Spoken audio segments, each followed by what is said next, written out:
Temos aí os heróis da resistência, né? Muito bem. É importante esse evento, né? Porque a gente está marcando não só os 60 anos da publicação do livro Revolução Brasileira, né, do Caio Prado Júnior, mas também, como a gente já percebeu nas mesas anteriores, isso aqui também está sendo um espaço para a gente refletir um pouco sobre o Brasil a partir dessa obra, né? O Caio continua muito atual, né?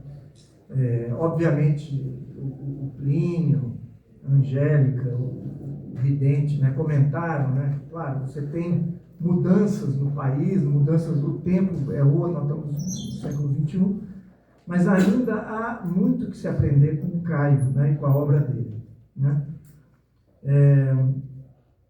Eu já aproveito para dizer, né, que a gente está lançando aqui o livro Diretrizes para uma Política Econômica Brasileira, né, que é um livro do Caio escrito em 1954, né, ou seja, é um livro que nunca tinha sido publicado, né? Ele foi escrito, na verdade, como uma... E é bom a gente falar, esse talvez seja um dos acontecimentos editoriais mais aguardados há décadas pelos estudiosos da obra caio-pradiana, né? Esse livro foi escrito como uma monografia para o concurso à cadeira de Economia Política da Faculdade de Direito da USP, né?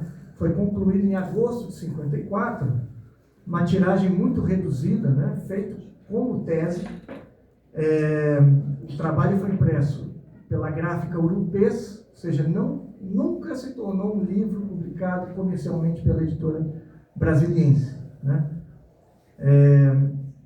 E muitos professores universitários usavam fotocópias desse livro que eles encontravam em algumas bibliotecas, em algumas coleções particulares, mas é um livro muito raro, né?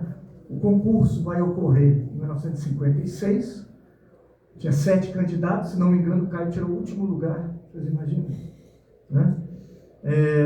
E o Caio só se inscreveu para esse concurso por insistência dos camaradas do PCB. Ele próprio não queria, nem precisaria ser professor, na verdade, até pelas próprias condições dele, né?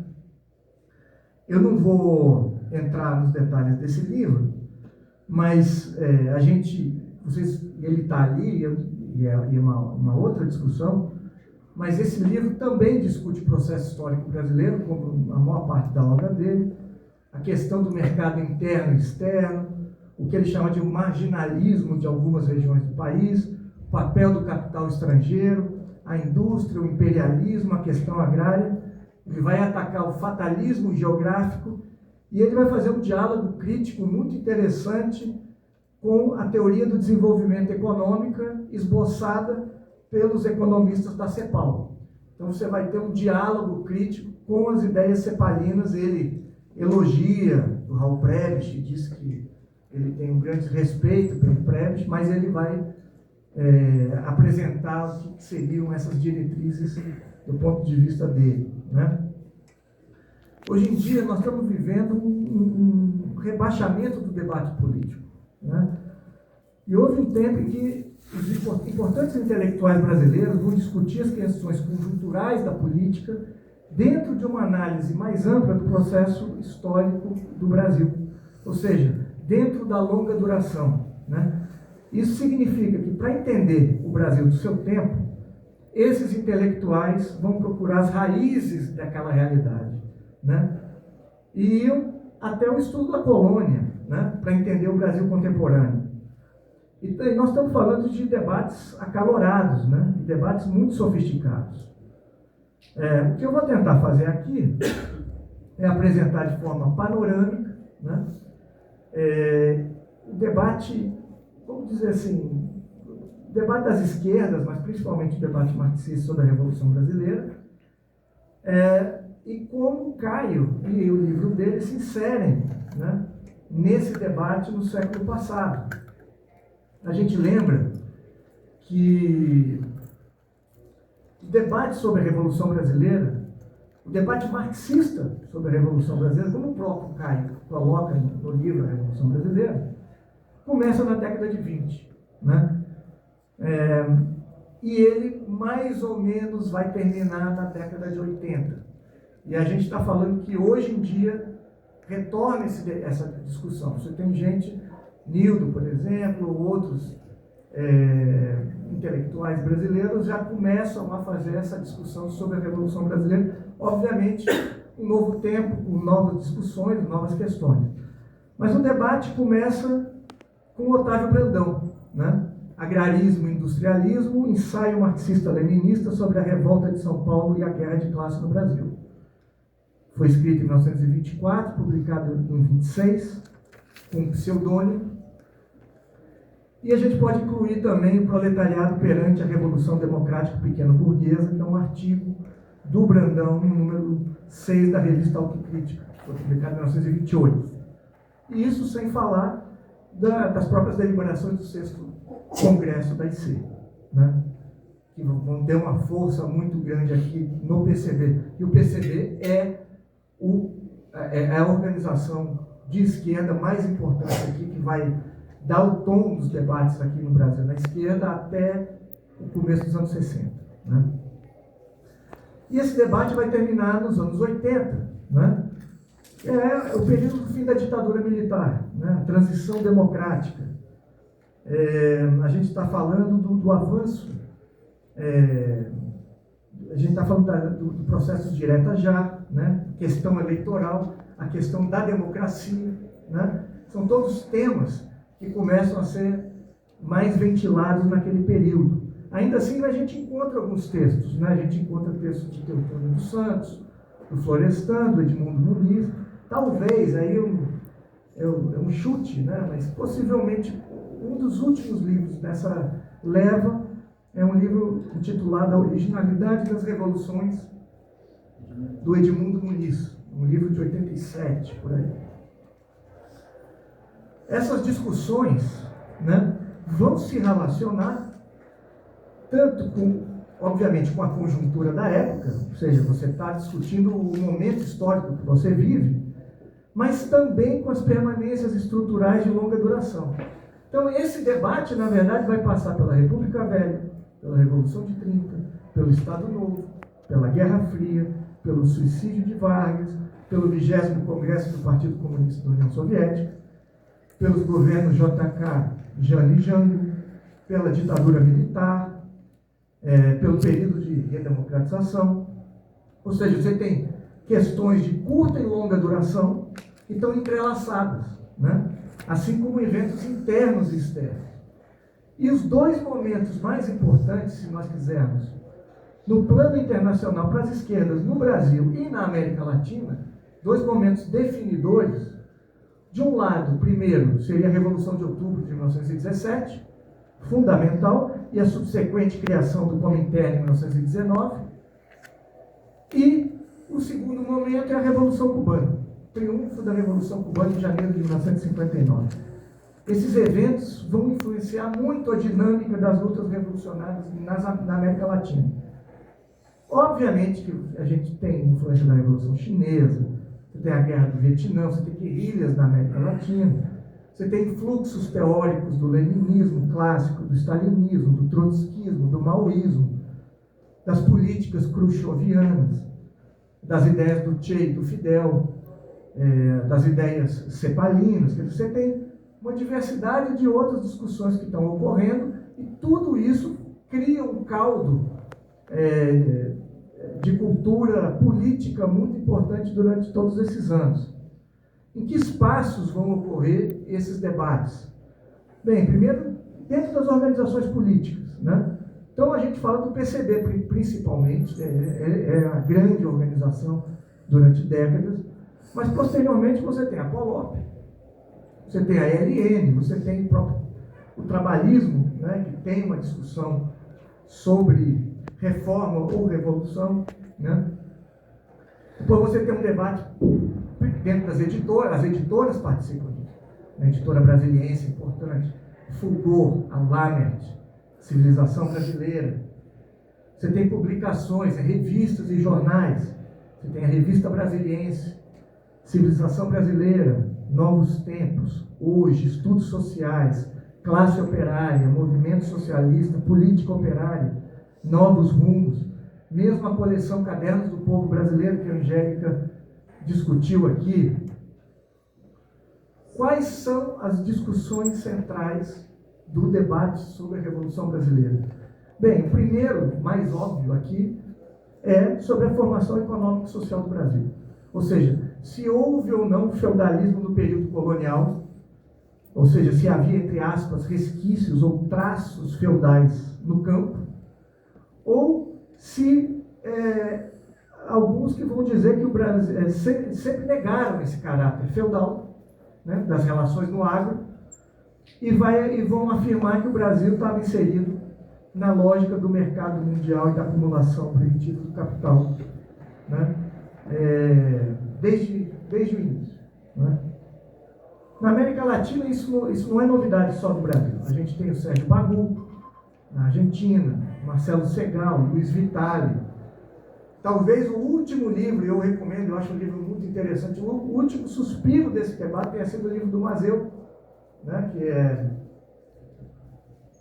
esse livro aqui, né, Estado e Burguesia no Brasil. É um livro que eu recomendo, é um livro muito sintético, muito objetivo, polêmico, né, polêmico, nem todos concordam, mas é um livro que eu acho que serve para fazer essa discussão. Né? O Érico Sachs, por exemplo, tem um artigo bastante longo, né? Caminho e Caráter da Revolução Brasileira. Bem, depois o debate vai também, nesse debate eles vão estar discutindo o papel da burguesia, né? Da pequena burguesia, dos, entre aspas, camponeses ou trabalhadores rurais, proletariado urbano, ou seja, se seria uma revolução democrática burguesa ou uma revolução socialista, se seria feita através de alianças policlassistas ou só com o proletariado como vanguarda revolucionária, seria feita através de canais democráticos, eleitorais, populares, ou seja, pela via pacífica, ou através da luta armada. E nesse último caso, se seria um esquema foquista, ou uma guerra popular prolongada, uma GPP, ou mesmo um esquema insurrecional, né? Se seria uma revolução realizada por etapas, né? Ou seja, a necessidade de uma etapa democrática burguesa para só mais tarde, no horizonte distante, se chegar ao socialismo, ou uma revolução ininterrupta, em que as tarefas democráticas, nacionais, anti-imperialistas seriam realizadas no processo direto para o socialismo. Depois, quais seriam os papéis das reformas?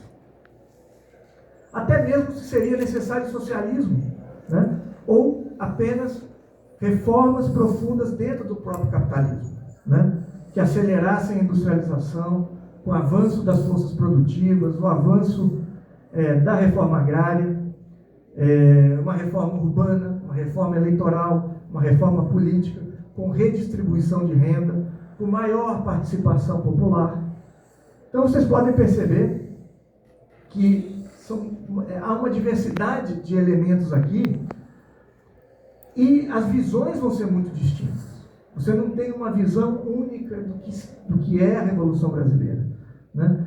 E você vai ter textos, né, como a Angélica estava lembrando, mas o Bolívar Costa escreve Quem Pode Fazer a Revolução no Brasil, Franklin de Oliveira, Revolução e Contra-Revolução no Brasil, que é a Revolução Brasileira, o Érico Sachs, Caminho e Caráter da Revolução Brasileira, o Rui Mauro Marini, Subdesenvolvimento e Revolução, o Luiz Alberto Muniz Bandeira, Caminho da Revolução Brasileira, e o próprio Muniz Bandeira já tinha escrito um artigo nos anos 50, intitulado Caráter Socialista da Revolução no Brasil.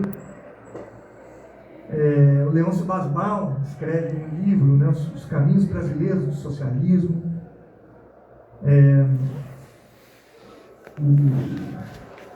Então nós temos, mesmo o Teotônio vai escrever O Caminho Brasileiro do Socialismo já em 1985. Né? Então vocês percebam a variedade, né, de elementos que nós temos aqui para vocês já entenderem um pouco a riqueza que foi esse debate. O Caio vai se inserir nesse debate já desde a década de 30. Então, quando a gente fala do livro A Revolução Brasileira, 1966, a gente tem que pensar que o Caio está falando sobre esse tema, ou temas análogos, desde a juventude. Já em 1935, ele tem os textos dele sobre o programa da ANL, né, publicados na Plateia, que já são textos que vão nessa direção. Depois, em 1947, ele publica os Fundamentos Econômicos da Revolução Brasileira, né, que é no boletim de discussão dedicado ao 4º Congresso do PCB, publicado na classe operária. Depois, em 1960, né, ele vai publicar As Teses e a Revolução Brasileira, que é um texto em 7 partes, no semanário Novos Rumos, né, nas teses para discussão lá na tribuna de debates. E, finalmente, em 66, né, com a Revolução Brasileira, que é esse livro emblemático, né, talvez a visão mais acabada nesse caso. Né. Bem, a gente pode falar, há diversas abordagens sobre a Revolução Brasileira. Né? O que é Revolução Brasileira? Né? Como é que a gente pode interpretar? Bem, alguns onde você pode dizer que é um processo histórico de longa duração e dentro desse processo a construção de um arcabouço político e ideológico caracterizado pelas mudanças ocorridas na lenta transição de um país essencialmente rural para um país urbano. Vou dar um exemplo daqui a pouco. Outro exemplo de visão de Revolução Brasileira. Um projeto, entre aspas, vamos dizer assim, de modernização das estruturas econômicas internas, liderado por setores da burguesia, principalmente através da industrialização. Essa pode ser uma outra visão. Outra visão, a superação do passado colonial e a edificação e consolidação da nação. Ou ainda aqueles que vão dizer que a Revolução Brasileira, na prática, era uma ruptura radical e estrutural com o imperialismo, com as relações de classe assimétricas e com a subordinação e dependência do país no campo internacional. Charles Wadley, por exemplo, era um antropólogo norte-americano, etnógrafo, e ele escreve, se não me engano, o título do livro dele era A Revolução Brasileira. E ele vai dizer assim: Revolução Brasileira consiste em uma série de transformações entrelaçadas na sociedade brasileira. Esta que era essencialmente agrária, semi-feudal e patriarcal, encontra-se agora em processo de mudança para uma sociedade industrial, moderna, capitalista, orientada para a cidade. Em outras palavras, pode-se afirmar que o Brasil está em meio a um processo de transformação de uma forma tradicional de sociedade do século XIX para uma nova sociedade do futuro. E a gente lembra, como o Mazeu lembrou na primeira mesa, que a palavra revolução aqui no Brasil sempre foi usada de forma indiscriminada, né, para qualquer situação. Então, levantes militares, rebeliões populares, rebeliões regionais foram chamadas de revoluções. Então, você tem a Revolução de 30, você tem a Revolução de 32, até o golpe de 64, né, foi chamado pelos militares de revolução. Né? Você imagina. Mas, de qualquer forma, se a gente pensar, o debate da Revolução Brasileira vai passar também pelo debate da Revolução Burguesa no Brasil, né? Que também vai ter diferentes leituras e periodizações. Quando a gente fala, e aí esse não é o assunto daqui, eu nem vou me estender, mas normalmente quando se fala em Revolução Burguesa no Brasil, se foca essencialmente no livro do Florestan. Mas vários autores também vão discutir, né? O Marcos Del Roy vai discutir a questão da Revolução Burguesa, Florestan, Dário Canale, Nelson Werneck Sodré, né? Para o Nelson Werneck Sodré, a Revolução Brasileira seria uma revolução burguesa de segundo tipo, né? E aí a gente pode discutir isso mais para frente. Então, dentro dessa lógica, né, da revolução burguesa de longo prazo, né, a gente pode dizer que a gente está passando por um processo de uma revolução inconclusa, gradual, pelo alto, ou seja, um processo de modernização dentro de um quadro de capitalismo retardatário, que é objetivado pela via prussiana, ou, dentro das nossas particularidades, pela via colonial, como dizia o Chazinho, ou via prussiano-colonial, como diz o Mazeu nesse livro, no qual a grande propriedade rural tem um papel decisivo e o Estado que tem essas características bonapartistas no plano político e permanente subordinação do país aos centros, entre aspas, né, avançados da economia mundial, o que vai resultar na derrota ou cooptação dos setores populares aos desígnios dos grupos hegemônicos internos. Para outros grupos, não, nova esquerda, né? Nova esquerda, que eu não uso essa terminologia aqui, nova esquerda final dos anos 70, né? Nova esquerda é a partir da Revolução Cubana, né? A esquerda que vai se contrapor aqui no Brasil ao PCB, nas Américas aos partidos comunistas de maneira geral. Para essa nova esquerda da década de 60, começo dos anos 70, Revolução Brasileira não ocorreu, né? Ou seja, nem a Revolução de 30 não pode ser vista como não merece nome. A verdadeira Revolução Brasileira ainda está para acontecer, né? E ela tem que ter um caráter socialista, proletário, popular, né?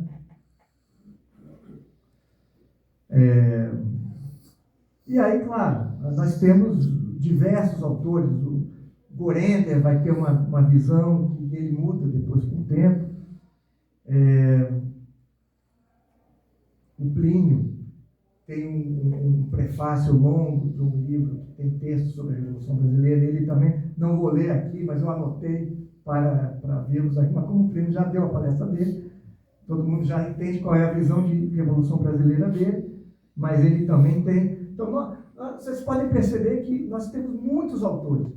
Esse livro aqui, Caminhos da Revolução Brasileira, vocês têm uma coletânea de autores da década de 20 até os anos 80, que estão discutindo só alguns textos na íntegra, alguns textos não tão completos, mas que vocês vão ter. E aqui você tem textos né, só para que vocês tenham uma ideia do livro, você tem texto do Otávio Brandão, do Prestes, do Mário Pedrosa, do Caio Prado Júnior, do Astrogildo, do Muniz Bandeira, do Leôncio Basbaum, do Alberto Passos Guimarães, do Elias Chaves Neto, do Florestan, do Carlos Marighella, do Rui Mauro Marinho, do Teotônio. Então tem muita gente aqui. Vocês querendo, vocês têm essa possibilidade aqui.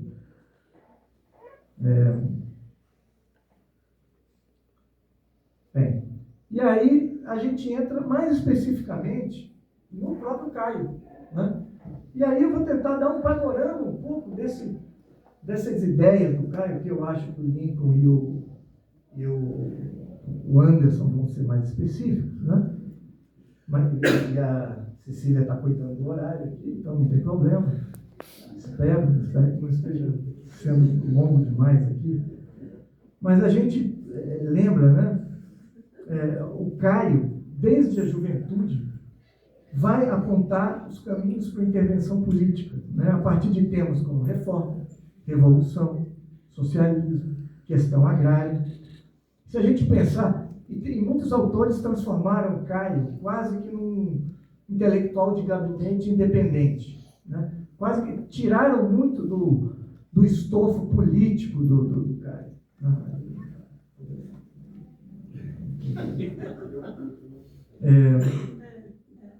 Mas ao longo da vida, se a gente pensar, ele militou no Socorro Vermelho Internacional. foi presidente regional da ANL aqui em São Paulo, né? Deputado estadual também aqui pelo PCB. Se exilou na França no final da década de 30, se exilou no Chile em 69, foi perseguido pela ditadura militar.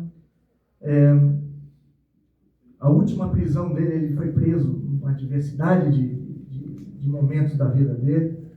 A última em 1970, né, quando ele já estava com 63 anos de idade, praticamente já não tinha. O Caio nunca saiu do PCB. Nunca saiu do PCB, desde que ele entrou. Porém, ele já não tinha a militância efetiva, ainda que estivesse lá. Ele deu uma entrevista, né, para uma revista estudantil aqui da USP, chamada Revisão, e essa foi um dos motivos, mas foi uma desculpa, né? Fez parte de organizações culturais em apoio à União Soviética, China, Cuba. Te lembra que ele foi presidente de uma delegação a Cuba, finalzinho de 61, começo de 62, conheceu Fidel, e quando voltou ao Brasil, deu muitas palestras sobre Cuba, sobre a questão agrária em Cuba, participou de grupos de apoio à Revolução Cubana. O Caio fundou uma das mais importantes editoras brasileiras, né, a Brasiliense, Gráfica Urupês, que era muito importante também, editou a revista Brasiliense, que de 55 a 64 talvez tenha sido a revista teórica mais importante desse período, né? E escreveu os clássicos que todos vocês conhecem: Formação do Brasil Contemporâneo, História Econômica do Brasil, Revolução Brasileira, livro que ele vai ganhar em 67, o prêmio de intelectual do ano de 66, do ano anterior, né? E o Caio vai falecer em 1990, né, aos 83 anos de idade, né? Ele certamente foi alguém incompreendido, né, ao longo das décadas. O Caio nasce em 1907, né, era filho de uma das mais ricas e tradicionais famílias aqui de São Paulo, e o ingresso dele no PCB é uma verdadeira ruptura, como o Lincoln mesmo coloca no livro dele, né? É uma ruptura ideológica com a classe dele, né? Então, as pessoas chegavam a jogar cruzes em chamas no quintal da casa dele, né? A Danda, a filha mais velha, né, quando é adolescente, chegou a levar pedrada na rua, sendo xingada, entre aspas, né, sendo acusada de ser filha de comunista, né? Então, quer dizer, não foi algo fácil, né? Dentro do próprio partido também não foi fácil. Se a gente pensar, Caio era um militante muito disciplinado, né? Ele nunca criou cisões internas, tendências internas, mas ele tinha opiniões bastante divergentes do PCB. O grande intelectual do PCB era o Nelson Werneck Sodré, né? O Caio é o grande intelectual do PCB, mas quem foi visto como alguém que defendia e que sistematizou, né, o ideário PCBista e a visão de Brasil, de história, foi o Nelson Werneck Sodré, que, por sinal, foi publicado pelo Caio. A Formação Histórica do Brasil foi publicada pela Brasiliense. Eles eram amigos, se respeitavam. Quer dizer, você não tem essa questão. Mas se vocês pensam, o Caio provavelmente entrou no PCB. Eu e o Carone defendemos isso em 32, não em 31. Ou seja, ele se aproxima do partido em 31, mas pela documentação toda que eu levantei, tudo indica que ele de fato entra em 32 no partido. E já no final de 32, ele vai ser acusado pelo Comitê Regional do PCB aqui de São Paulo de ser trotskista, de estar atuando aliado a grupos trotskistas para dar um golpe de Estado dentro do PCB. Aí o Caio vai ter que se defender, obviamente, né? E aí ele vai escrever uma carta longa. Além de se defender, o Caio tinha amizades na direção do partido, e o Caio também era alguém muito importante em termos de ajuda material que ele dava ao partido, né? De financiamento, né? Você tinha alguns, o Elias Chaves Neto era outro, ou seja, pessoas que colaboravam com o partido e o Caio era um deles. Então o Caio ficou. O Caio não foi expulso. E ao longo dos anos vai ser acusado de ser burguês, ou aristocrata, ou revisionista, ou reformista, ou nacional reformista. Alguns diziam que um ou outro livro dele não era marxista, mas era eclético, né? Mesmo na União Soviética, se vocês pensarem, tem uma moça chamada Marina Darmaros, ela ajudou o Mário Magalhães no livro dele sobre Marighella. Ela estava na Rússia, fazendo pesquisa nos arquivos de Moscou, e ele pediu para que ela fizesse a pesquisa para ele lá, sobre o Marighella. E ele me falou, olha, escreve para ela e pede para eu fazer a pesquisa sobre o Caio lá. Eu escrevi, ela estava lá, mas ela disse, olha, que já estava voltando, ela não teria tempo nem condições para fazer isso, porém, que ela estava fazendo uma pesquisa pessoal dela sobre o Jorge Amado. Então ela disse que poderia procurar nas referências documentais da antiga União Soviética o que existia de documento do Jorge Amado que mencionasse o Caio Prado Júnior. E ela encontrou um documento, e o Caio nunca soube disso, obviamente, porque ele circulava, isso é um documento que estava nos arquivos, foi descoberto recentemente, alguns anos atrás. Mas o jornalista Yuri Alexandrovich Kalugin, ele era tradutor do Jorge Amado, e ele era um importante membro da União de Escritores da União Soviética. E ele vai vai fazer um comentário sobre um texto da Vera Kutcheikova, que tinha escrito um texto sobre Jorge Amado. E no texto da Vera Kutcheikova, ela usou como uma das fontes do texto o História Econômica do Brasil, do Caio Prado Júnior, que foi publicado na União Soviética, publicado em russo. Aí o Kalugin vai elogiar o texto da Kutcheikova, mas vai dizer que o artigo necessitava de correções. A principal, retirar a menção a Caio Prado Júnior, já que ele se revelaram renegado trotskista. Você imagina. Então, isso foi em 1953, mas o Caio, obviamente, nunca soube disso, né? E a gente lembra, e o Caio sempre foi um admirador e defensor da União Soviética e do sistema soviético. Ele escreve 2 livros, não é pouca coisa, 2 livros. O RSS e o Novo Mundo, de 34, uma viagem que ele fez com a primeira esposa dele, em 33, e que era período stalinista, e ele faz uma defesa total daquele sistema, e depois o livro de 1962, O Mundo do Socialismo, baseado numa outra viagem que ele fez à União Soviética e à China, com a segunda esposa dele, que ele defende totalmente a época do Khrushchev. E ele defende também do mesmo jeito, porque o Caio defendia a União Soviética, independentemente de quem ele era o defensor da União Soviética, né? Ele só vai ter um problema com a União Soviética em um momento, quando você tem a invasão das tropas do Pacto de Varsóvia na Tchecoslováquia, em 68. E aí ele vai mandar um telegrama indignado para o embaixador soviético no Brasil, Sergei Mikhailov, dizendo que o que tinha acontecido era um absurdo, assim. Mas depois ele continua apoiando a União Soviética, né? E você encontra cartões ou cartas da embaixada convidando ele para coquetéis, para festas, né? Então ele mantém aquilo. E ele recebia muito material. As edições Progresso, edições Avante, a União Soviética tinha um sistema editorial muito forte, e o Caio recebia muito desse material de lá. O Caio vai traduzir um livro do Bucari, né, nos anos 30, a Teoria do Materialismo Histórico.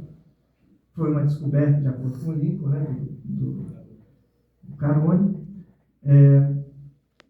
Mas o Caio, se a gente pensar, o Caio vai discutir desenvolvimento histórico de um país, na verdade, a gente já pensa no Brasil de hoje, desde os primórdios, né? Ou seja, se inserindo dentro da lógica do mercado internacional e depois do imperialismo. Então, nesse sentido, os desígnios externos vinculados a elementos de poder político-econômicos endógenos vão permitir a subsistência de uma dinâmica que vai se reproduzir historicamente, né, com recorrentes mudanças, rupturas, expansões, mas deixando inalterados, em boa medida, os traços básicos das relações sociais, como a subordinação dos setores subalternos que são pouco preparados cultural e ideologicamente e muitas vezes sem organicidade política ou condição efetiva de se contrapor ao poder. A gente vê, por exemplo, rebeliões populares que são debeladas, são destruídas ali, porque você não tem um projeto, você não tem um programa, você não tem uma organização, você não tem uma organicidade ali daquele projeto. Então, a necessidade de atuar na fratura sócio-histórica e cultural brasileira, tentando integrar essas classes menos privilegiadas, que têm um nível material, educacional mais baixo, ao painel ampliado da construção da nação. Revolução Brasileira, publicada em 66, vai causar um impacto enorme. O Gorener vai dizer que é um dos livros que vão fazer a cabeça dos militantes da época, né? E nesse livro, o Caio vai fazer críticas, né, duras à existência de uma suposta burguesia nacional anti-imperialista, vai fazer críticas ao reboquismo PCDista nos governos JK e Jango, vai fazer críticas às teses do feudalismo na história brasileira e às sobrevivências feudais no campo, né? Ele vai questionar claramente, né, que a burguesia, a ideia de que uma burguesia nacional pudesse ser um agente confiável nesse processo de modernização e desenvolvimento, já que tinha ficado muito claro o papel apendicular e submisso desse grupo, né, dessa burguesia interna, durante e após o golpe, né, o golpe militar apoiado tanto pelo imperialismo norte-americano, como pelos próprios empresários autóctones. Então, para que a luta contra o imperialismo fosse efetiva, o Caio vai atacar a interpretação de que haveria uma contraposição entre uma suposta burguesia progressista, defensora dos interesses nacionais, e uma outra mercantil que se vinculava ao setor de agroexportação e era aliada aos imperialistas estrangeiros. Então, para ele, a burguesia endógena e o imperialismo andavam juntos. Ainda tem mais uns tempos, né? Mas... Já deu isso? Bem, eu vou fazer assim, eu vou então, depois a gente fala, qualquer coisa eu continuo para ver até forma de lutas e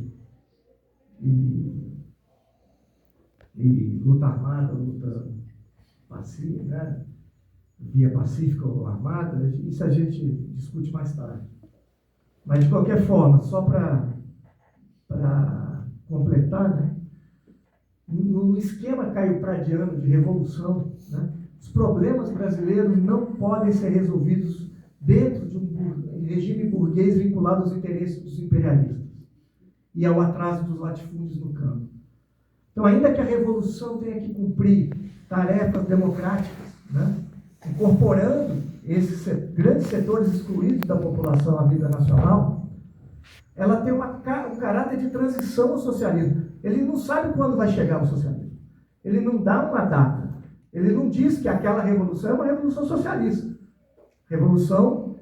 O socialismo está em aberto, e naquele momento, inclusive, ele vai dizer em vários momentos, inclusive do Diretrizes, que é dos anos 50, e depois dos anos 60. Quer dizer, em alguns aspectos, o Caio é muito consistente. E ele não vê o socialismo como iminente no Brasil. Não é iminente no Brasil. Os trabalhadores vão ser os líderes desse processo. Então, essa suposta etapa democrática, ela não é uma etapa burguesa. O Caio, já nos anos 30, quando ele foi acusado pelo Comitê Regional aqui de São Paulo de ser trotskista e de estar querendo dar esse golpe, eles falavam para ele que a visão dele da Revolução de 30, né, que era uma revolução burguesa, ele diz: eu não posso defender que a Revolução de 30, essa Revolução de 30, é uma revolução burguesa, porque o Brasil já é um país arquiburguês. Como é que ela pode ser uma revolução burguesa se o Brasil já é burguês? Então, a Revolução Brasileira, a gente não pode pensar a Revolução Brasileira como um sistema acabado. É um processo permanente, ininterrupto, dinâmico, né? Então, o Caio vai propor alguns lineamentos, né? Indicações gerais, a partir de uma avaliação do contexto histórico, né? Apontando os principais problemas e a necessidade de lidar com eles. Mas ele pode deixar questões em aberto também. Nenhum autor vai resolver todos os problemas. E você não pode exigir do autor mais do que ele pode te dar também, né? Então nós temos o Caio, temos o Florestan, temos o Darcy, temos o Nelson, tem muita gente. E está todo mundo tentando. Às vezes o público perguntou para a mesa anterior, por que vocês vão resolver o problema da revolução? Pô, nem eles conseguiram, imagina. Nós estamos todos aí tentando discutir, mas é muito complexo. Então, o Caio não está escrevendo um manual, né? Ele não está sugerindo respostas definitivas, né? Ele está apontando quais nós górdios você tem que desatar, né? E a partir do momento que as questões se apresentam, e elas se apresentam constantemente ao longo do processo, à medida que essas questões são resolvidas, novos questionamentos surgem. E novos problemas surgem. E são esses problemas que as forças populares têm que lidar. E ao longo desse contínuo, que essa revolução está se processando. Bem, eu já passei bastante do meu tempo, vou passar para os meus colegas, quero pedir desculpa porque eu me excedi. Muito obrigado.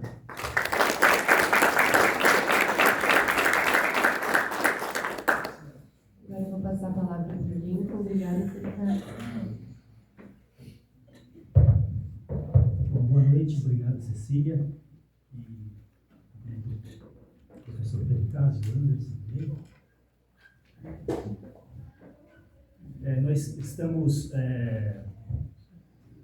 rememorando, né, esse grande livro que é a Revolução Brasileira, e hoje também um momento especial, porque, como vocês sabem, eu vou falar um pouco disso, o Caio Prado Júnior tem uma relação com a Universidade de São Paulo, mas vou citar uma que é uma relação boa, né, que é o fato de que ele foi o inspirador do nosso professor aqui, Fernando Novaes, que faleceu recentemente, e agora mais recentemente também o Carlos Guilherme Mota, né? Tanto Novaes quanto Mota, eles eram assistentes do professor Eduardo de Oliveira França, que foi aluno de Fernando Brodel, né?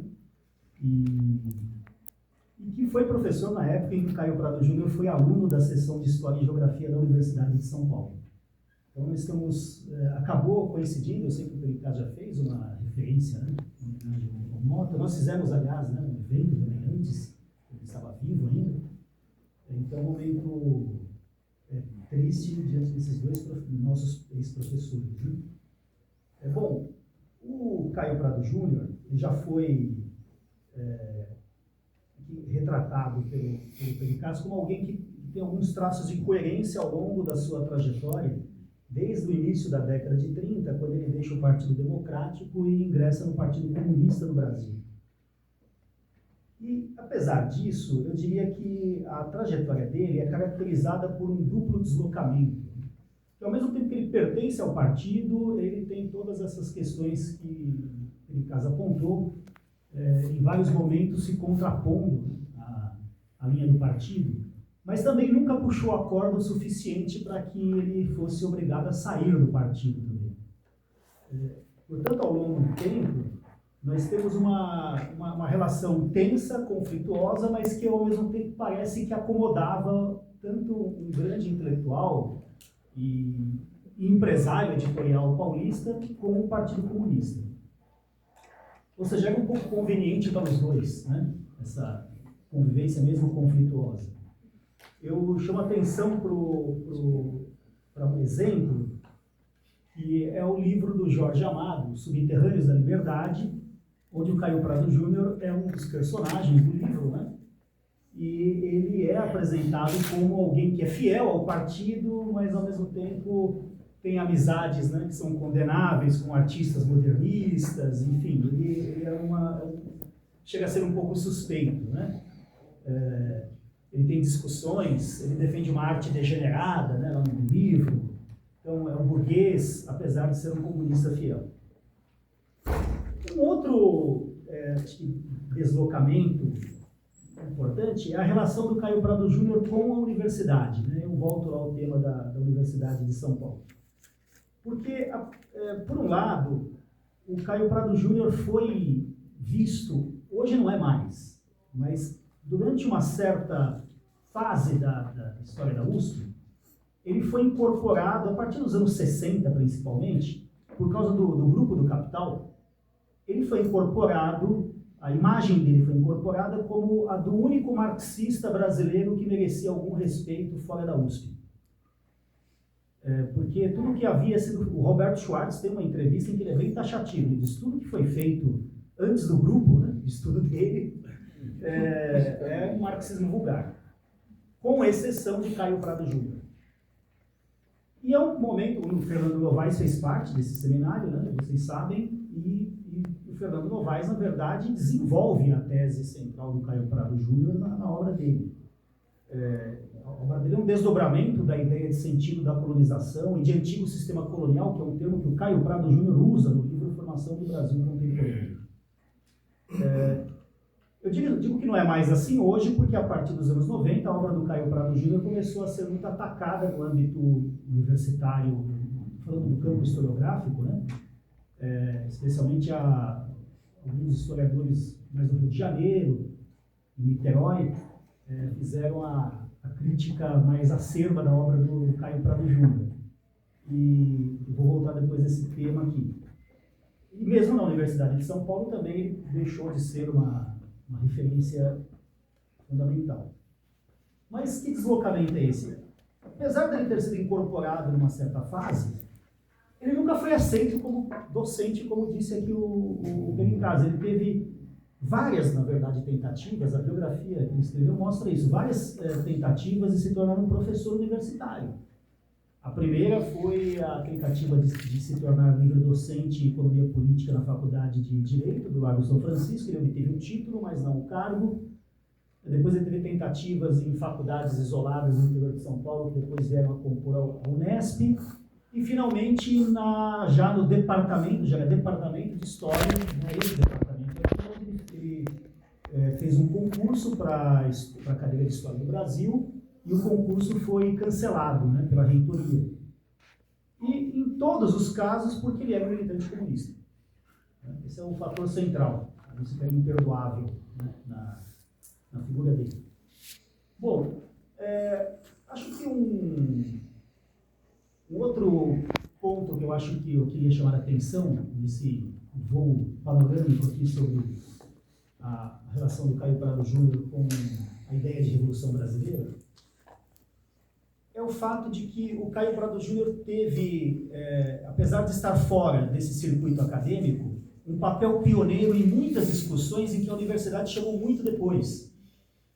Bom, a própria ideia de sentido da colonização, né? De 1942, e é na década de 60 que ela começa a ser discutida, ou quase 70, né, na universidade. Um outro ponto é a crítica pioneira que o Caio Prado Júnior faz ao keynesianismo, né, que a gente o livro já falou, aliás, deu um curso aqui, né, na pós-graduação na USP, que falou várias vezes desse assunto. A Boitempo lançou um livro que é o Esboço dos Fundamentos da Teoria Econômica, e ele é um pioneiro no Brasil numa crítica marxista dos limites do keynesianismo. Isso se traduziu também numa crítica que ele fazia de maneira bastante marginalizada, ainda na década de 50, a CEPAL, como citou o Benincasa, mas as próprias ilusões do desenvolvimentismo. Mas ele criticava essas ilusões no auge do desenvolvimentismo, né? Essa é a diferença que você sempre apontou. O Caio Prado Júnior, ele, nesse livro que está sendo lançado agora, eu tenho aqui a primeira edição, né? Que é rara, né? E que é a tese dele, né? Que apresenta a ostentação. E autografada ainda. Porque não é para mim, né? Mas é autografada.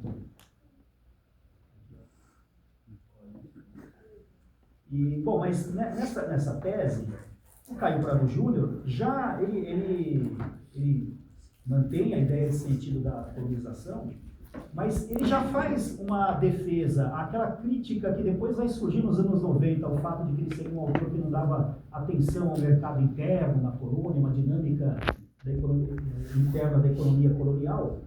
Mas também ele diz isso quando ele está, na verdade, fazendo uma crítica aos limites do processo de industrialização do Brasil.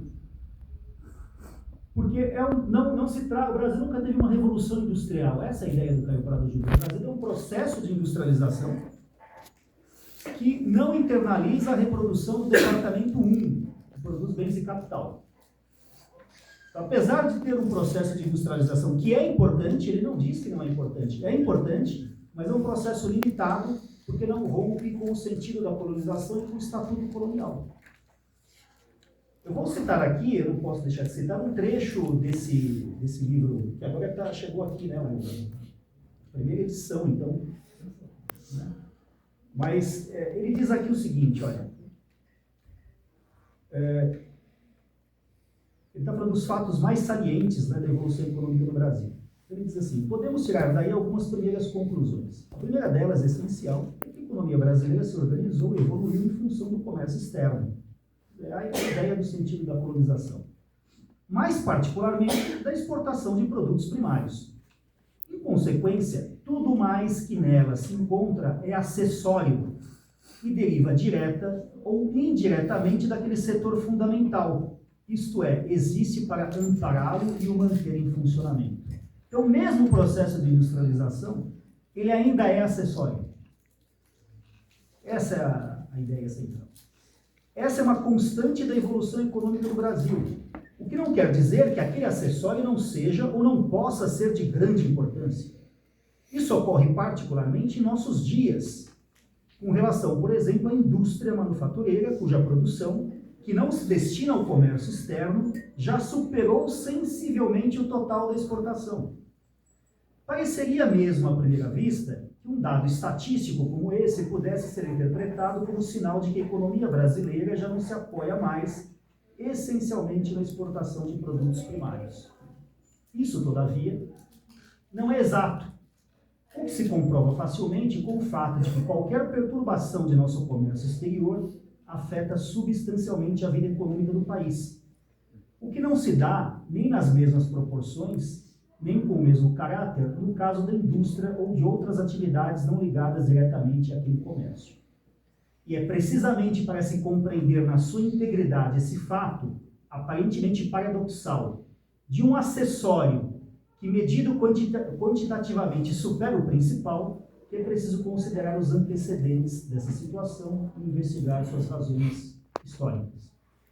Ou seja, mesmo o Brasil tendo um processo de industrialização importante, ele ainda dependia da exportação de produtos primários, notadamente o café, ainda no período, ainda o café, para obter divisas, para importar bens e capital demandados, insumos demandados pelo processo de industrialização. Portanto, o processo de industrialização não rompia com o estatuto colonial. Tem, no livro História e Desenvolvimento, que é uma outra tese que ele faz para o concurso na USP, né, de História, que ele é cancelado, então ele fez 2 livros para tentar ingressar como professor da USP. Ele fez a tese para a FAO, sobre a história de São Paulo. Fez 3. Eu dou 3. E nesse livro História e Desenvolvimento, quer dizer, ele depois foi relançado, acho que, salvo engano, em 85, com o prefácio do Florestan Fernandes, pela Brasiliense. E nesse prefácio, o Florestan faz uma crítica, né, ao Caio Prado, dizendo que ele subestimou o processo de industrialização. Claro que o Florestan não podia saber que em 85 ele estava talvez no pico, né, do nível de participação da indústria de transformação no PIB brasileiro. Porque a partir de então, né, na verdade a nossa economia começa a se lentamente se desindustrializar, e hoje o que é? 9%? Por aí, 10, 9, né? O Florestan não podia prever isso. Mas é interessante que esse período que a gente chama de Nova República volta a dar razão para o Caio Prado Júnior. O Brasil é um exportador de produtos primários. Hoje tem outro nome, mais bonito, latifúndio se chama agronegócio, commodity, é a exportação, mas é uma exportação colonial. Bom, esse sentido da colonização, que para o Caio Prado Júnior ainda nos dominaria, ele determina toda a configuração não só econômica, como social e territorial do Brasil, até mesmo territorial, né? Na formação do Brasil contemporâneo, ele mostra como a formação territorial do Brasil se dá em função do esforço exportador e das zonas exportadoras. O Brasil não tem integração nacional do ponto de vista territorial por causa do sentido da colonização. Depois a gente pode voltar um pouco a esse assunto no debate. Esse sentido da colonização determina também, e aí eu queria terminar falando dessa questão, ele determina um tipo de regime de classes no Brasil. Por quê? Porque as classes sociais fundamentais, que são os empresários capitalistas e os trabalhadores assalariados desses capitalistas, segundo o Caio Prado diz aqui no Diretrizes, esse livro dele, são classes que estão articuladas a um tipo de produção que é desacoplado do consumo e das necessidades internas do país, porque a produção principal é voltada para fora. Portanto, as classes fundamentais, elas estão ligadas não à economia nacional, mas a uma economia antinacional. Elas existem para produzir e organizar a produção em função do exterior. E mesmo no caso da indústria, que pode se voltar ao mercado interno, ainda assim ela é subordinada a esse esforço antinacional exportador principal, o setor principal da economia. Isso tem uma repercussão nas classes sociais, porque se as classes sociais fundamentais elas não estão acopladas à economia nacional, qual é a classe portadora da revolução? Ou seja, essa classe trabalhadora precisa buscar alianças e apoio onde? Bom, essa revolução, claro que o caso mostrou que o Caio Prado, no livro A Revolução Brasileira, ele não nomeia a revolução, porque ele quer, na verdade, descrever um processo, as relações. Para ele, o importante, como ele já dizia em outros textos, é o acontecer histórico, né? Isso que é importante, é o que define a realidade em processo. Ele não predefine a Revolução Brasileira. Mas, obviamente, essa revolução, isso ele diz, e diz principalmente naqueles textos na tribuna de debates para o 5º Congresso, né? Ele diz que é uma revolução que ainda, evidentemente, tem elementos capitalistas, porque não se trata ainda de se construir do nada, do dia para a noite, uma economia socialista, mas ela é dirigida pela classe trabalhadora e não pela burguesia. Ele é bem taxativo nisso. E, ao meu ver, o que ele mostra no conjunto da obra é que, dentro dessa classe trabalhadora, é essencial a participação do que ele chamava de inorgânico. Porque o orgânico é aquele setor que se articula para a produção principal voltada para a exportação. Mas há, desde a colônia, uma população socialmente indecisa, que perambula de acordo com os ciclos da economia colonial. Sem eira nem beira, trabalha quando pode, sobrevive como dá. Essa população que ele chama de inorgânico, ela vive naquilo que uma antiga professora nossa aqui nomeou como os impasses do inorgânico. A professora Maria Odila Leite Silva Dias.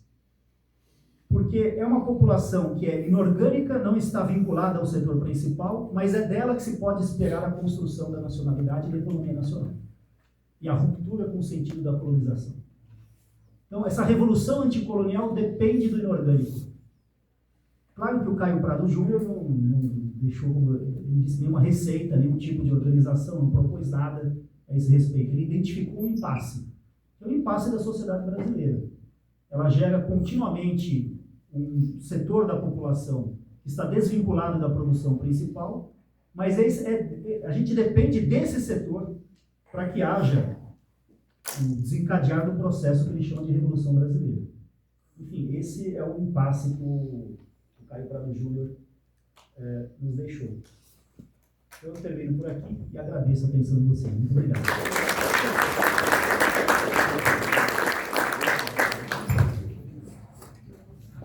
Oi. Aqui. Bom, gente, boa noite. Eu estou marcando aqui, mas é claro que vocês também vão me controlando. Não sou da mesma escola do Pericado, mas costumo ser meio disciplinado, portanto podem me puxar a orelha. Bom, antes de mais nada, né, quero agradecer muito pelo convite, né, por ter a oportunidade de dialogar com vocês, né, de bater esse papo com o público. Agradecer, portanto, ao próprio Ricardo, ao Mazeu, o Lincoln, o Milton, que estiveram aí na organização do evento, né? Dizer que, já foi lembrado aqui, mas esse evento compõe também um conjunto de eventos que estão acontecendo no Brasil afora, em várias universidades, o chamado Maico Mag. Semana passada nós estivemos lá em Marília, né? O nosso camarada Aguinaldo está ali ao fundo, professor lá de Marília também. Nós organizamos lá um belíssimo evento, mesmo já com os estudantes em greve, tivemos um bom público, né? Enfim, bons debates, e essa iniciativa, espero que a partir desse ano, né, nós possamos aí todos os anos contar com essa organização desse evento. Não podia deixar de fazer uma saudação efusiva aos estudantes, aos docentes e técnicos administrativos das 3 universidades do Estado de São Paulo, que nesse momento se organizam e se mobilizam, né, através de um movimento grevista, que tem como elemento fundamental a existência ou a continuidade da existência dessas 3 universidades, porque toca fundamentalmente no debate sobre o financiamento da universidade, né? E vejam, só para fazer um paralelo com isso que o Lincoln estava citando sobre a relação do interno e externo, né? Não sei se todos sabem, o sistema de financiamento das 3 estaduais deriva de uma cota à parte do ICMS. Isso significa que, à medida que o ICMS cresce ou diminui, o valor total cresce ou diminui de repasse, né? Um cálculo básico. E por que é que o ICMS do Estado de São Paulo, que é o maior PIB do Brasil, né, vem caindo nos últimos meses? Esse é o argumento do governo estadual para reduzir o repasse da cota parte para as 3 universidades. Exatamente por conta das taxações do Trump, que foram retiradas agora, né, mas também dos efeitos da guerra no Irã, né, dos ataques e do genocídio cometido pelo Estado sionista de Israel à Palestina, né? Então, quer dizer, o elemento exatamente da dependência externa produz efeitos diretos. Eu estou usando um exemplozinho prático, imediato, para ilustrar na atualidade isso que o Lincoln, na minha forma de entender, acertadamente vai buscar na obra do Caio Prado. Então, penso que esse movimento grevista é fundamental, né? Claro que temos todas as adversidades do momento, da contingência, né? Do período, mas enfim, isso é um outro debate, né? Bom, eu trouxe aqui alguns exemplares do meu livro. Claro que se alguém tiver interesse, a gente negocia aqui módicos R$60, mas por que eu trouxe, né? O livro é minha tese de doutorado, que eu defendi em 2011, lancei como livro em 2021, 10 anos depois de muita insistência, inclusive do meu orientador, que aqui está, o professor Antônio Carlos Mazeu, né? Onde fundamentalmente eu estou discutindo o caráter, né, dos governos Fernando Henrique e do primeiro governo Lula, né? Depois, para publicar, eu fiz um pós-fácil onde eu tentava, de alguma forma, atualizar o debate no segundo governo Lula, né, nos governos Dilma. Parei exatamente na eleição do Bolsonaro. Mas Um dos elementos centrais que eu trago no livro, por isso que eu trouxe aqui, para quem tiver interesse, óbvio, né, é exatamente a fundamentação que eu procuro fazer a partir da obra do Caio Prado. Né? A partir da obra do Caio Prado Júnior, e aí já num capítulo inicial, que eu intitulo A Apreensão da Realidade ao Modo de Sua Totalidade Concreta, Sentido da Modernização, as marcas indeléveis do capitalismo brasileiro, eu procuro dialogar principalmente, e eu pretendo tratar disso ao longo da minha exposição, com a categoria sentido da colonização, enquanto elemento fundante da forma de ser de reprodução sociometabólica, para usar as expressões acadêmicas que remetem a Ismael Mesaros, por exemplo, do capitalismo, do capital e do capitalismo no Brasil. Da forma como o capitalismo vai se atualizando e o sentido da colonização vai se repondo, e eu vou tentar demonstrar isso que eu estou apontando aqui. Não vou defender minha tese novamente, não significa isso, mas porque o tema dialoga diretamente com aquilo que eu pretendo expor, obviamente partindo da obra do Caio Prado Júnior, A Revolução Brasileira, tentar fazer uma exposição mesmo que panorâmica e propor aí algumas reflexões sem nenhum receituário, nenhuma pretensão de respostas prontas e acabadas para discutir os problemas da Revolução Brasileira hoje. Afinal de contas, acho que esse elemento é fundamental nesse tipo de debate. Algumas vantagens, né, de falar numa mesa dessa qualidade, depois de mesas tão ricas ao longo do dia, é que muitas das questões que eu vou trazer aqui eu posso passar um pouco, digamos, por cima, porque já foram tratadas, né? E a desvantagem é exatamente de ocupar o ouvido de vocês com repetições, né? Mas, enfim, preparei aqui um roteiro, vou tentar segui-lo, né? Bom, primeira coisa, né? O contexto histórico da publicação já foi muito dito aqui, né? Uma obra publicada em 1966. Eu tenho aqui uma edição, infelizmente não está autografada, mas é uma edição de 1966, a segunda edição, né? Então, eu gostaria já de citar, para remeter a muito do que foi dito aqui, uma epígrafe que o próprio autor coloca, né? Em latim, né, note ipsum, né, ou seja, conhece-te a ti mesmo, já indica em grande medida, né, claro, né, preciso ler a obra para entender, mas já indica em grande medida do que se trata, né? Ou seja, é preciso conhecer de forma profunda, né, aquilo que ele está se propondo, o Brasil, né? E essa é uma marca que, na minha leitura, ela é fundamental na obra do Caio Prado. O Pericaz aqui, já para pensar só nessa nossa mesa aqui, já faz uma rápida trajetória de como é que em obras como em 1933, 42 e mesmo em 66, há esse esforço constante do quê? De pensar a formação social brasileira, nas suas mais complexas relações, e a partir de uma perspectiva marxista, portanto, tentando compreender as contradições que animam, que reproduzem, né, e que dão a forma de ser, bem no sentido ontológico lucasiano aqui, né? E aí, claro que essa formulação é por minha conta, a forma de ser do capitalismo brasileiro, né? Sabemos que essa obra, né, é um debate teórico-prático, porque está subscrita nas discussões que precedem, né, o que viria a ser o 6º Congresso do PCB, né, apresentadas, né, como possíveis teses, né?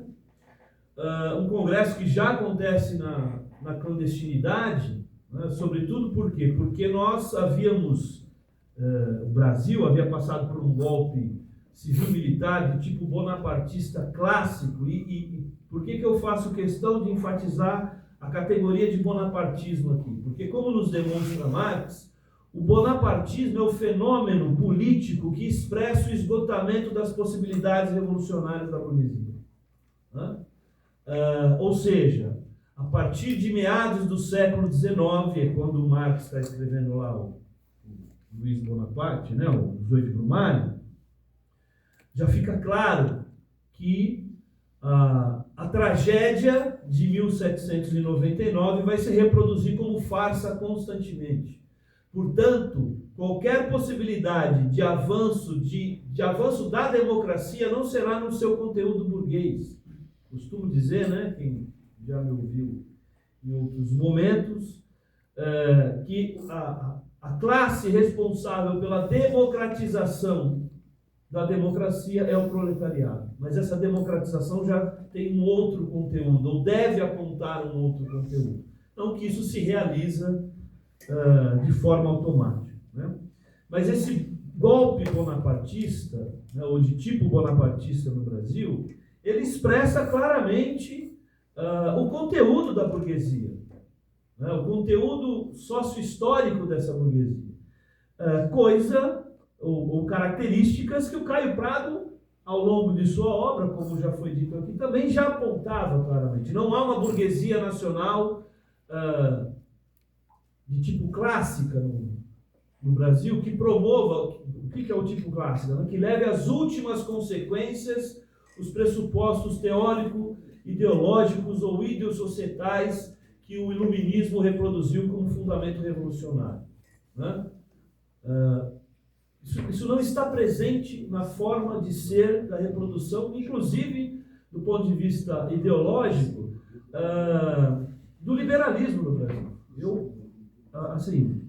Foi uma indicação do meu antigo orientador, mas é um texto que para mim é fundamental, um texto do Roberto Schwartz chamado As Ideias Fora do Lugar.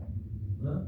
Como é que esse autor consegue compreender que o liberalismo que aqui vai se reproduzindo, na verdade, não está fora do lugar. Ele está se reproduzindo numa particularidade.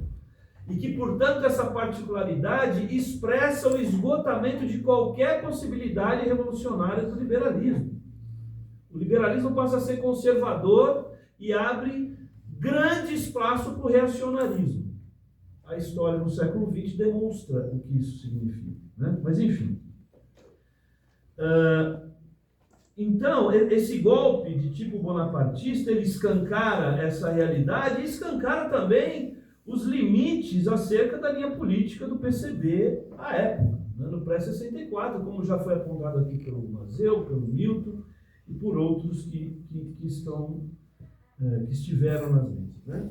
Então, assim, já no início do livro, Caio Prado argumenta que seria um equívoco partir do tipo, aspas, né, ou natureza da Revolução Brasileira como pressuposto. Lembrando, também dialogando, estou repetindo, né, alguma coisa que o Milton também já falou quando ele aponta, olha, é a crítica daquele pressuposto de encaixar a realidade ao conceito. Pelo contrário, é preciso que o conceito, a categoria, reflita a realidade não como mero espelhamento, né, mas que busque compreender as relações entre a aparência e a essência do fenômeno. Né?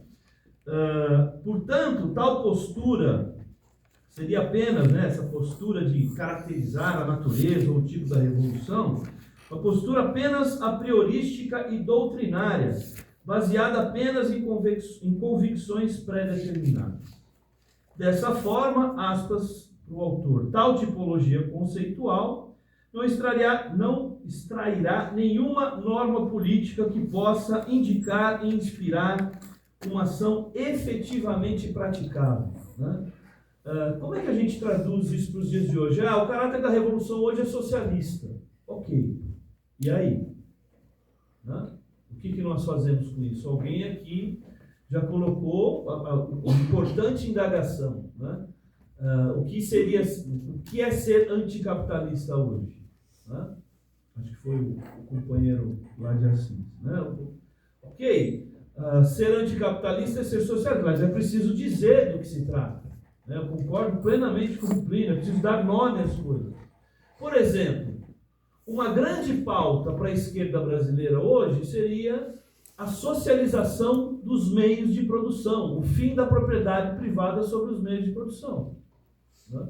Claro, não basta enunciar, é preciso dizer quais são os desdobramentos disso, né?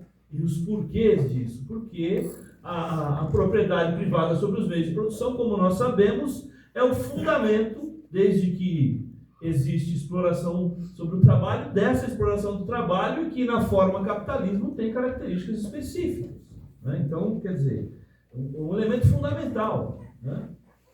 E que, infelizmente, são poucos os partidos ou as agremiações que estão no campo da esquerda que apontam para questões como essa, né? Enfim, a classificação da Revolução para o Caio Prado, né, isso estou me referindo às páginas iniciais do texto, né, ela deve ser feita a posteriori, dependendo do seu desenvolvimento e das reformas realizadas, né? E aqui, uma primeira observação, apesar que eu já adiantei algumas coisas, né, que me parece importante, de fundamento teórico-metodológico, por assim dizer, né?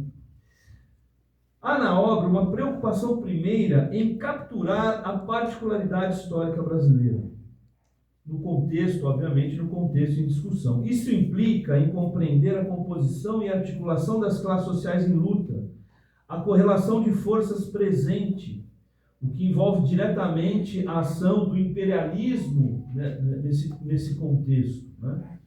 E o que implica em desenvolver uma acurada leitura sobre o processo de desenvolvimento do capitalismo brasileiro. Vejam,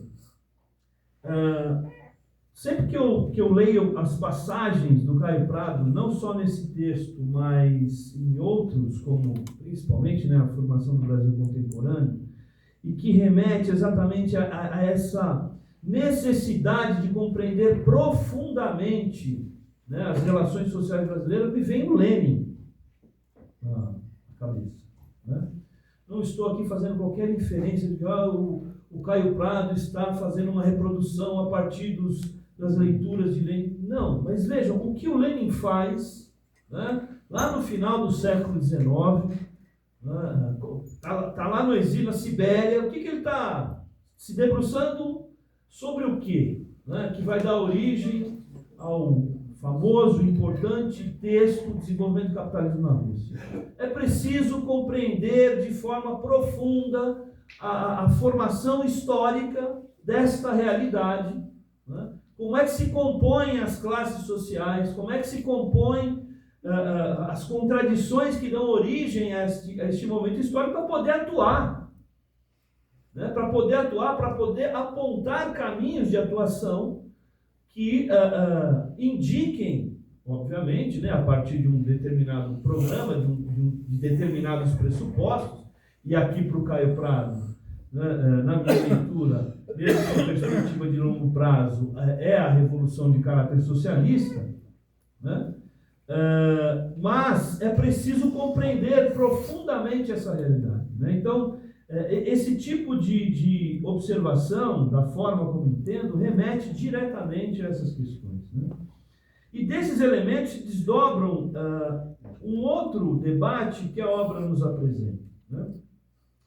Longe de qualquer simplificação e de esquematismo, muito presente nas leituras sobre os processos revolucionários analisados e ou liderados pelo movimento comunista internacional, Caio Prado Júnior defende claramente que o capitalismo no Brasil se encontrava em um momento de desenvolvimento que não permitiria a renovação dos equívocos do passado, sobretudo quanto às leituras que o PCB reproduzia, né?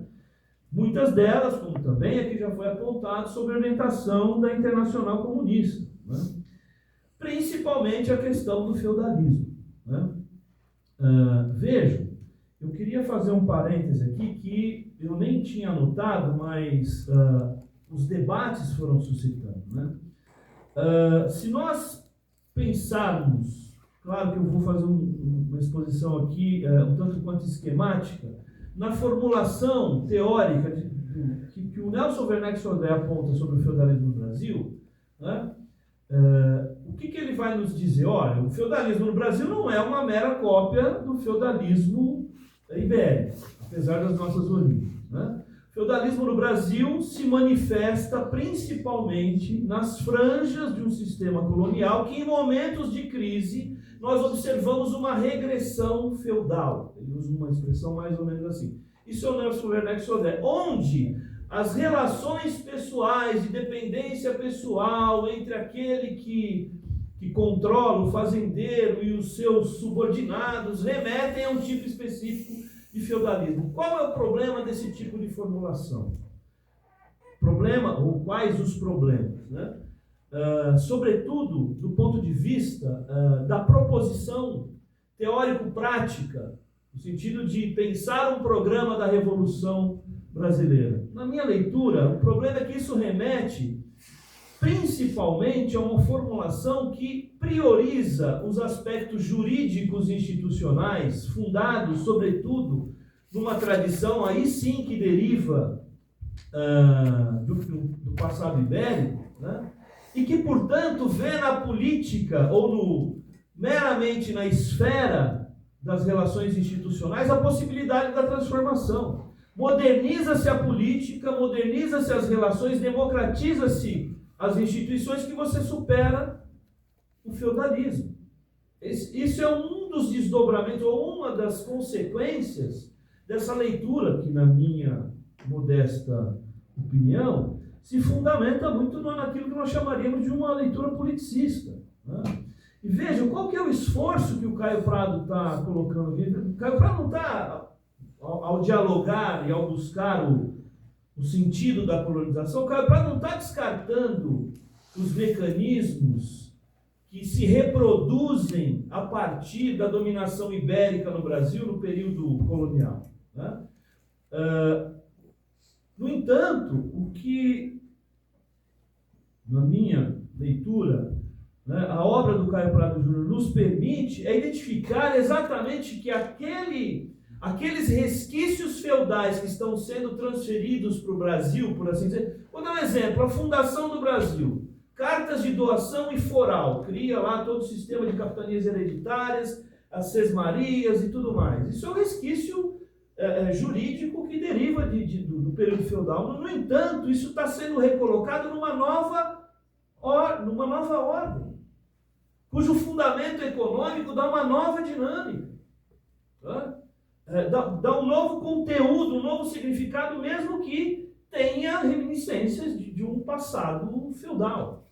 Então, quer dizer, é um feudal que está se transformando e, portanto, está superando aquele antigo, e que dá um novo sentido, daí o sentido da colonização. Agora, elementos centrais desse sentido da colonização, né, que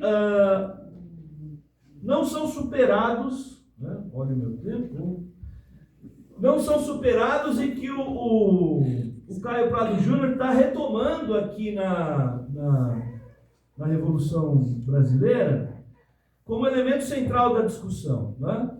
Vejam, aqui os processos de transformações históricas, políticas, as chamadas revoluções, esse processo de longa duração, são processos onde as classes economicamente dominantes, a expressão é minha, não é dele, vão reproduzindo formas de dominação pelo alto, né? Ou seja, são golpes de Estado constante. Sobre o que funda o país é um golpe de Estado, né? O que funda o chamado Estado Nacional brasileiro. Vejam, os politicistas vão dizer que não tem Estado Nacional em 1822. Por quê? Porque não tem uma unidade, o território não é unificado, não existia nacionalismo. Eu estou me referindo ao quê? A uma Constituição que foi criada, né, que aparta, pelo menos juridicamente em tese, né, separa o Brasil do Reino de Portugal. Um golpe de Estado, né? Em seguida, um golpe de Estado que derruba o próprio primeiro imperador. Depois tem o golpe de Estado que vai elevar o segundo, né, a maioridade. Depois, golpe de Estado para proclamar república. E assim, isso para ficar no século XIX, e o século XX repleto de golpes de Estado, né? Muitos deles chamados de revolução, né? Então, quer dizer, esse é um elemento desse sentido da colonização, das transformações pelo alto, que constroem, que dão forma politicamente a um Estado autocrático. A um Estado autocrático que, em determinados momentos, estou aqui me utilizando novamente, né, das formulações do Mazeu, com algum diálogo também com o Florestan, não do Mazur Florestan, mas eu, né? Um Estado autocrático que, por mais que as instituições funcionem democraticamente no sentido liberal, portanto burguês, ele se reproduz cotidianamente. Basta a gente olhar como é que o parlamento brasileiro funciona, e não é de hoje, né? Já faz muito tempo. É que hoje eles perderam totalmente quer dizer, né? Nunca tiveram, né? Mas nunca tiveram essa questão, né? Enfim, é uma autocracia, uma ditadura burguesa, né? Um liberal vai dizer assim, você está falando um absurdo. As instituições funcionam, temos eleições de 4 em 4 anos, a liberdade de expressão, olha o STF aí, parou um golpe, né? Vejam, a leitura aqui é a leitura que tenta capturar as contradições a partir de uma perspectiva de classe.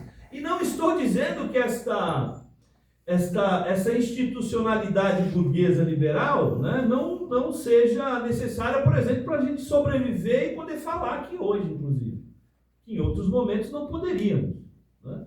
No entanto, para pensar o futuro, ela não é suficiente.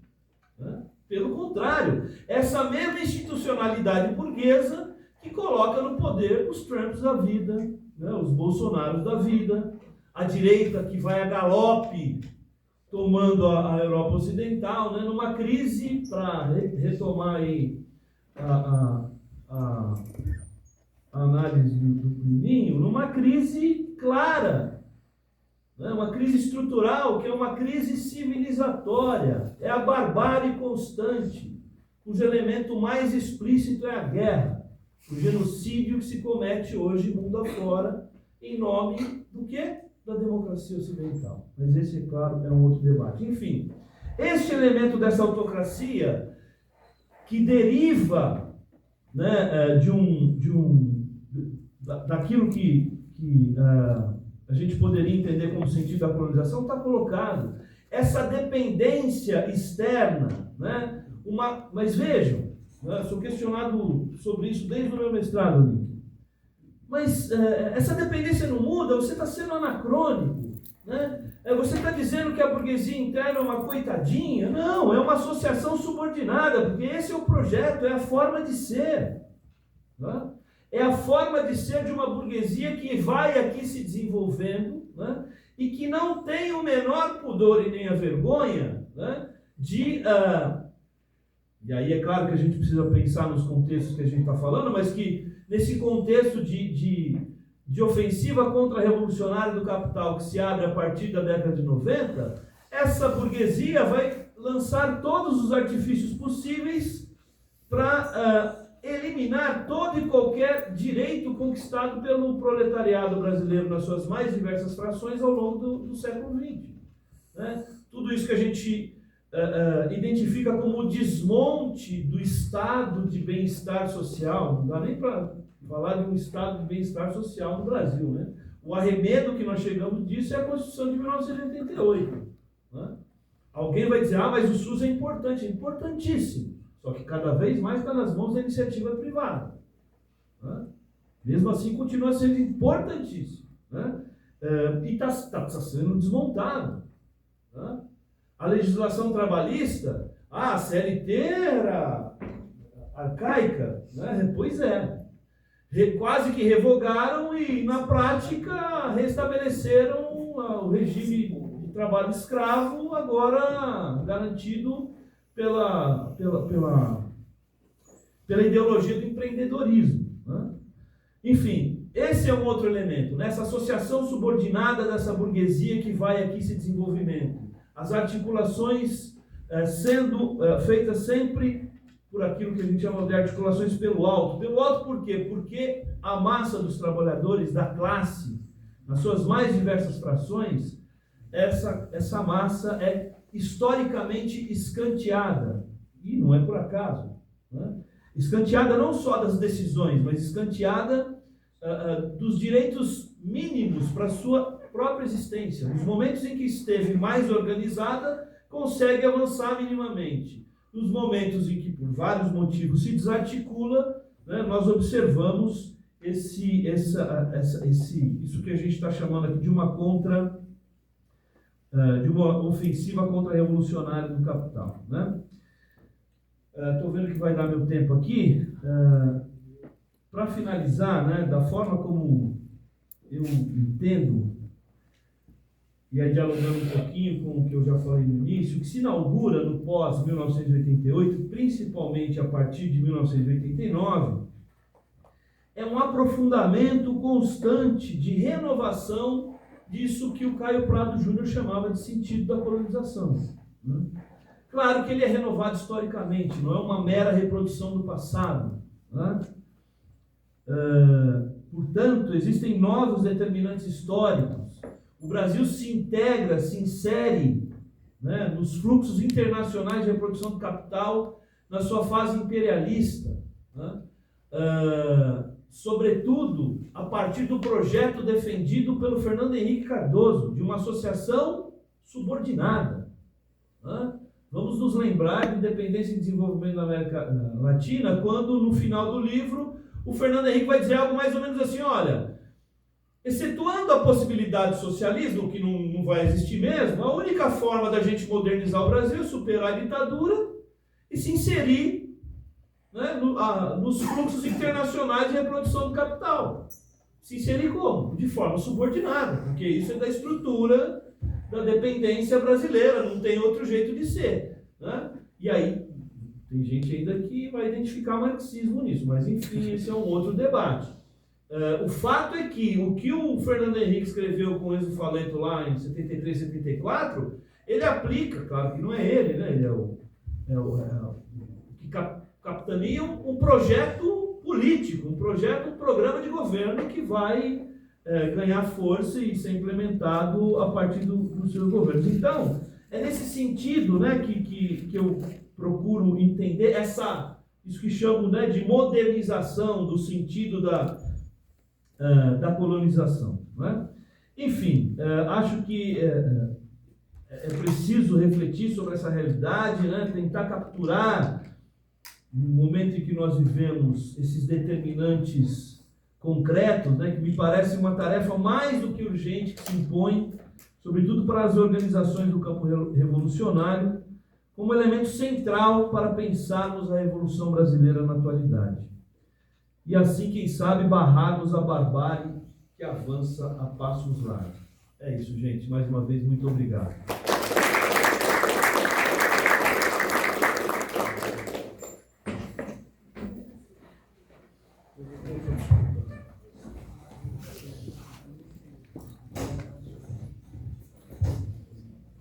Obrigada, Anderson. Obrigada, Lincoln, também. Gente, agora vamos abrir para as perguntas. A gente vai fazer um bloco só de perguntas. E aí eu passo a palavra para eles.